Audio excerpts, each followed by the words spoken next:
الحمد للہ رب العالمین والصلاة والسلام علی سید الانبیاء والمرسلین محمد وآلہ واصحابہ اجمعین ومن تبعہم بإحسان الى یوم الدین اما بعد فاعوذ باللہ من الشیطان الرجیم بسم اللہ الرحمن الرحیم ان تنصروا اللہ ینصرکم ویثبت اقدامکم وقال اللہ فی موضع آخر ولا تهنوا ولا تحزنوا وانتم الاعلون ان کنتم مؤمنین صدق اللہ العظیم۔ جب گلستہ کو خوں کی ضرورت پڑی سب سے پہلے ہماری ہی گردن کٹی، پھر بھی کہتے ہیں ہم سے یہ اہل چمن، یہ چمن ہے ہمارا تمہارا نہیں۔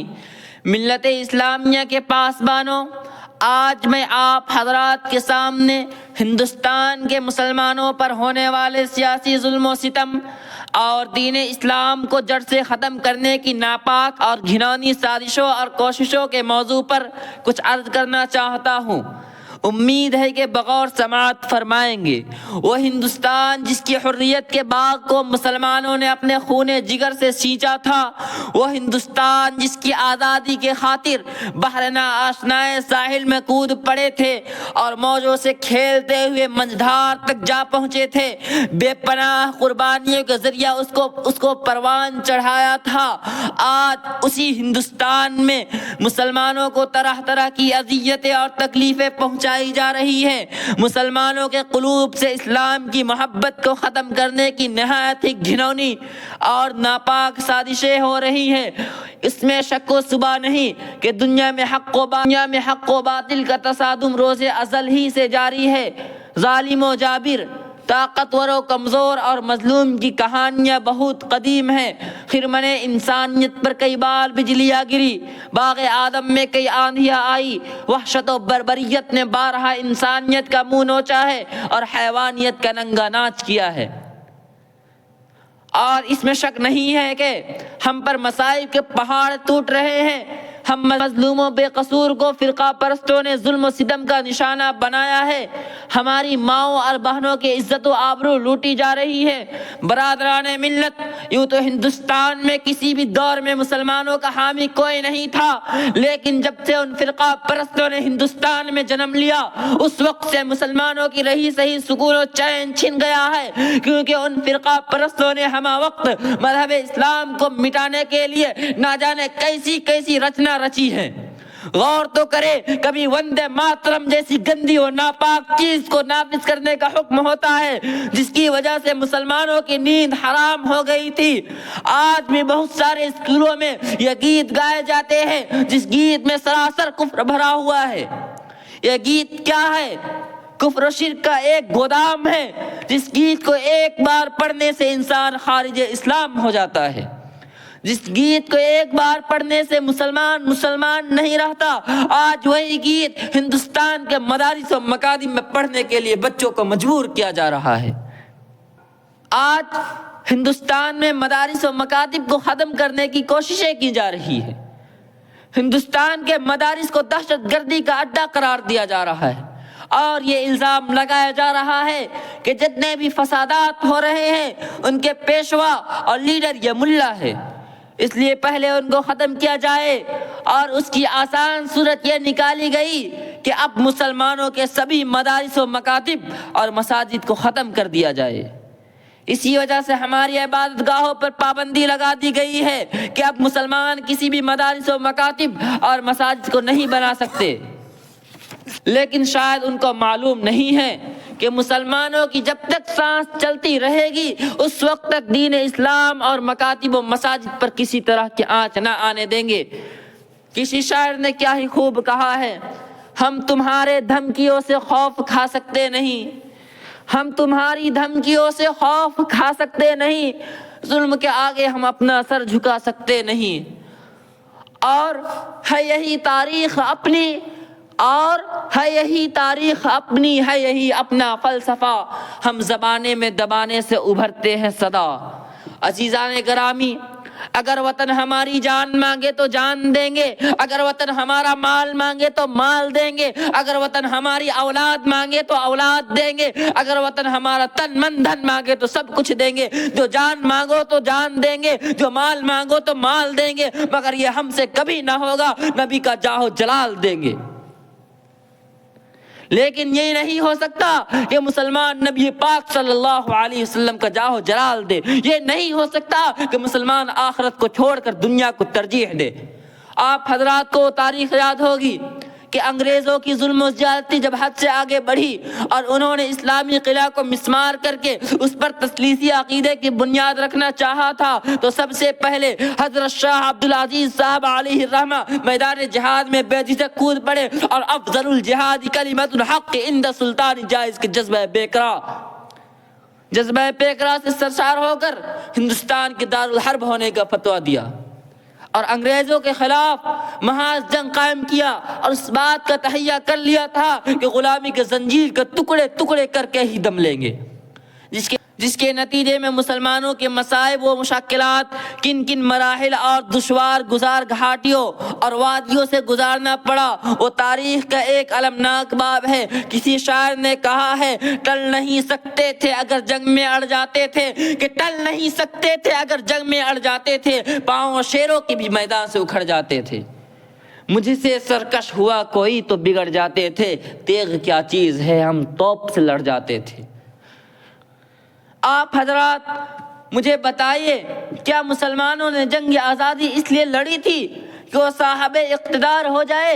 کیا مسلمانوں نے اپنا خون اس لیے بہایا تھا کہ حکومت وہ کرے؟ کیا مسلمانوں نے اپنے جسم پر زخم اس لیے کھائی تھی کہ حاکم وہ بنے؟ نہیں، ہرگز نہیں، بلکہ اسلام کو برقرار رکھنے کے لیے، دین کو سرسبز و شاداب رکھنے کے لیے، ایمان کو برقرار رکھنے کے لیے، توحید و انسانیت کو قائم رکھنے کے لیے، ہندوستانیوں کو غلامی کی زنجیروں سے آزاد کرنے کے لیے، ہندوستان میں امن و صلح کو باقی رکھنے کے لیے۔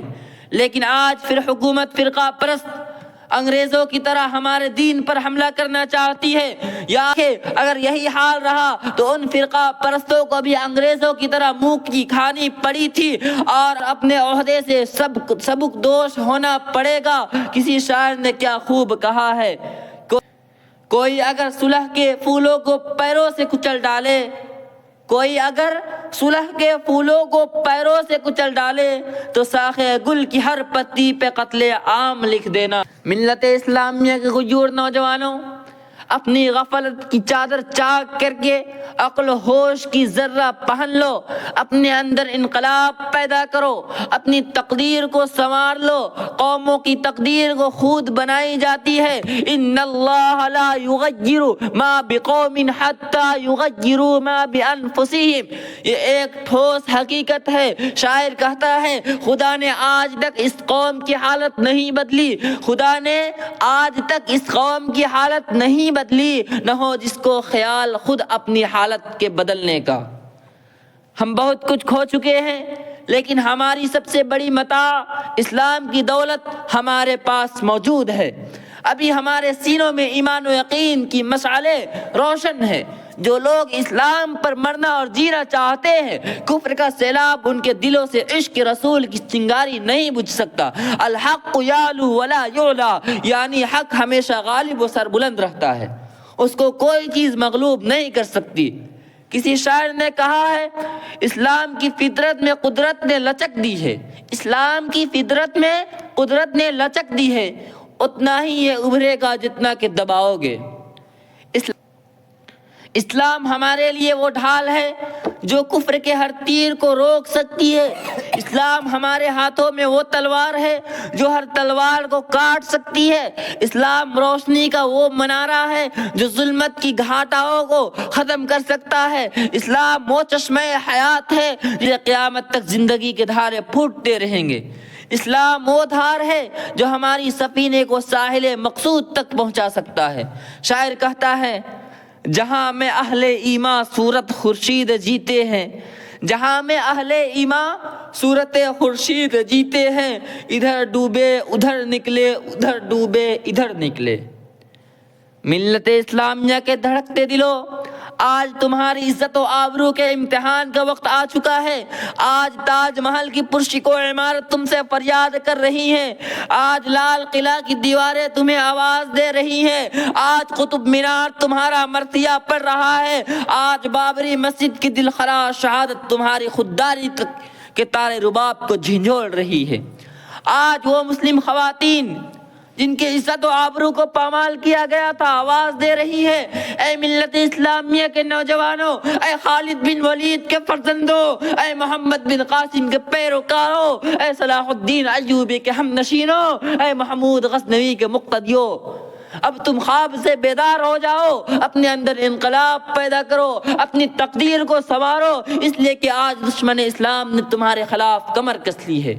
آج اغیاروں نے ہندوستان سے تمہیں ختم کرنے کی سازشیں شروع کر دی ہیں۔ آج مشرکین نے تمہارے خلاف خفیہ طور پر فوجیں تیار کر لی ہے۔ اے مسلمانوں، اگر اب بھی بیدار نہیں ہوئے اور اپنے بچاؤ کا سامان مہیا نہیں کیا تو یاد رکھے بوسنیا کے مسلمانوں کی طرح ذلیل و خوار ہوگے، بوسنیا کے مسلمانوں کی طرح گاجر مولی کی طرح کاٹے جاؤ گے، آپ لوگوں کا کوئی پرسان حال نہیں ہوگا۔ برادران اسلام، جب بھی وقت آئے تو مرد مجاہد کی طرح یہ کہتے ہوئے میدان جہاد میں کود پڑے کہ باطل سے دبنے والے اے آسمان نہیں ہم، باطل سے دبنے والے اے آسمان نہیں ہم، 100 بار کر چکا ہے تو امتحان ہمارا، لیکن اس کے لیے ایک شرط ہے، وہ یہ کہ پہلے اپنے اندر اتحاد و اتفاق کی خوشبو پیدا کیجئے، کیونکہ اتحاد و اتفاق ایسی قیمتی دولت ہے جس کی وجہ سے انسانوں کی قلت کے باوجود بھی دشمنوں کے بڑے بڑے جتھوں اور گروہ کو شکست سے فاس دیتی ہے۔ اتحاد و اتفاق میں وہ قوت پوشیدہ اور طاقت خوابیدہ ہے جس کا اندازہ اہل بصیرت ہی کر سکتے ہیں، ہم آپ نہیں کر سکتے۔ اتحاد و اتفاق میں زبردست قوت اور فولادی طاقت ہے۔ معرکہ بدر میں صحابہ کی تعداد صرف 313 تھے، لیکن ان کے پاس اتحاد و اتفاق کی ابدی دولت موجود تھی۔ ان کا خدا واحد پر توکل کامل تھا، اس کے نتیجہ میں فتح و کامرانی اور ظفر و کامیابی نے ان کے قدم چوما اور باطل کو شکست فاس ہوئی۔ غزوہ تبوک اور غزوہ خندق اور دیگر غزوات کے مثالیں تاریخ میں موجود ہے جس میں قلت کے باوجود کثرت پر غلبہ حاصل ہوا، جس کا نقشہ قرآن بیان کیا ہے۔ کم من فئة قلیلة غلبت فئة کثیرة بإذن اللہ۔ لیکن آج مسلمانوں نے اس زبردست قوت اور فولادی طاقت کو پامال کر دیا، آج اہل ایمان نے اس سرچشمہ کو ضائع اور برباد کر دیا، آج ملت اسلامیہ نے اس قوت پوشیدہ کو صفائے ہستی سے مٹا دیا۔ یاد رکھیے، آج ہمارے اندر ان اختلافات، فرقہ بند تنازعات و تشاجرات اور نفرت آ گئی، جس کے بنا پر دوسری قومیں فائدہ اٹھاتی ہے اور ہمیں نفرت کی نگاہ سے دیکھتی ہے۔ ملت، کب تک ہم پامال ہوتے رہیں گے؟ کب تک بد نگاہی کو برداشت کریں گے؟ کب تک مشکلات کا سامنا کرتے رہیں گے؟ میں آپ سے پوچھتا ہوں، کیا آپ کو سلف صالحین کے واقعات یاد نہیں؟ کیا آپ کو اسلامی فتوحات اور ان عظیم فاتحین کے کارنامے یاد نہیں؟ کیا آپ نے خالد بن ولید، طارق بن زیاد، موسیٰ بن نذیر کے کارناموں کو فراموش کر دیا؟ کیا آپ نے محمد بن قاسم، زیاد بن ربیعہ کے کارناموں کو تاریخ کے صفحات سے نکال دیا؟ خدا را آپ اپنے اندر اتحاد و اتفاق کی لافانی جذبہ کو فروغ دے اور اتحاد و اتفاق کی رسی کو مضبوطی کے ساتھ تھام لے، تو انشاءاللہ کامیابی و کامرانی آپ سے ہم کنار ہوگی اور غیرت ایمانی اور جذبہ اسلامی آپ کے اندر پیدا ہو جائے گی اور فلاح و فوز سے وابستگی ہو جائے گی۔ اس شعر کے ساتھ اپنی تقریر کو ختم کرتا ہوں۔ فضائے بدر پیدا کر فرشتے تیری نصرت کو، فضائے بدر پیدا کر فرشتے تیری نصرت کو، اتر سکتے ہیں گردوں سے قطار اند قطار اب بھی۔ اللہ تعالی ہم سب کو ایمان پر مرنے والا بنائے اور اتحاد اتفاق کی فولادی قوت سے سرفراز فرمائے۔ آمین۔ وما علینا الا البلاغ۔